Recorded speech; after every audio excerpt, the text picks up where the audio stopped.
សូមអនុមោទនាពិធីបុណ្យកឋិនទានរស្មីសាមគ្គីយើងខ្ញុំទាំងអស់គ្នាជាលោកអាចារ្យគណៈកម្មការព្រមទាំងមេវេនទាំង14វេនញាតិញោមពុទ្ធបរិស័ទចំណុះជើងវត្តពីមឃ្លាំងទាំងមូលព្រមទាំងពុទ្ធបរិស័ទជិតឆ្ងាយទាំងអស់បានមូលមតិគ្នាជាឯកច្ឆន្ទបដួចផ្ដើមធ្វើនៅពិធីបុណ្យកឋិនទានរស្មីសាមគ្គីមួយដើម្បីដង្ហែវេប្រគេន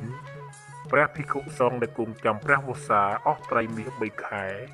នៅក្នុងពន្ធសីមាវត្តមុនីជរសាបុប្ផារតនារាមហៅវត្តពីមឃ្លាំងដែលស្ថិតនៅភូមិព្រែកខ្នាចឃុំលើកដែកស្រុកកោះធំខេត្តកោះដាអាស្រ័យហេតុដូចបានទូថ្វាយប្រគេននិងជម្រាបជូនខាងលើនេះយើងខ្ញុំទាំងអស់គ្នាមានកិត្តិយសសូមនិមន្តយាងនឹងអញ្ជូនព្រះថេរានុថេរៈសម្ដេចទ្រង់ឯកឧត្តមលោកជំទាវលោកស្រីអ្នកនាងកញ្ញាលោកតាលោកយាយព្រមទាំងញាតិញោមពុទ្ធបរិស័ទចំណុះជើងវត្តពីមឃ្លាំងនិងពុទ្ធបរិស័ទជិតឆ្ងាយទាំងអស់ព្រះមេត្តានិងមេត្តាចូលរួមចាប់អ្នកផលកុសលផលបុណ្យទៅតាមកម្លាំងសទ្ធាជ្រះថ្លារៀងខ្លួនកុំបីអខានឡើយកម្មវិធីបុណ្យ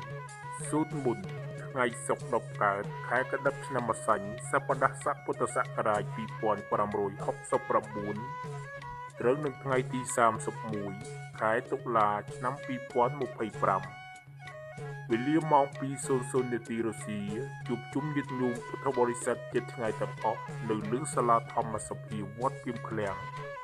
វេលាម៉ោង 2:30 នាទីរសៀលរៀបចំសានក្រុងពេលីសុំទឹកសុំដីសុំពរជ័យវេលាម៉ោង 4:00 នាទីល្ងាចប្រារព្ធបុណ្យនមស្ការព្រះរតនត្រ័យសមាទានសិលនិមន្តព្រះសង្ឃចម្រើនព្រះបរិត្តរួចនិមន្តអង្គធម្មកថាសម្ដែងព្រះធម៌ទេសនាលុះព្រឹកឡើងថ្ងៃសៅរ៍11កើតខែកដិកឆ្នាំម្សាញ់សប្តាហ៍ពុទ្ធសករាជ2569ត្រូវនឹងថ្ងៃទី1ខែវិច្ឆិកាឆ្នាំ2025វេលាម៉ោង 7:00 នាទីព្រឹកប្រគេនវិគូបបរដល់ព្រះសង្ឃវេលាម៉ោង 8:00 នាទីព្រឹកទទួលអង្គកឋិនទានញាតិញោមពុទ្ធបរិស័ទជិតឆ្ងាយទាំងអស់អញ្ជើញមកដល់វេលាម៉ោង 10:30 នាទីព្រឹកវេផតតាហារប្រគេនដល់ព្រះភិក្ខុសង្ឃ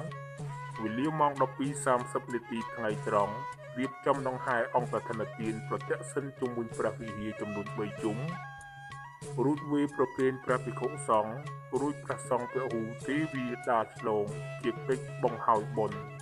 សូមអរព្រះគុណនិងសូមអរគុណ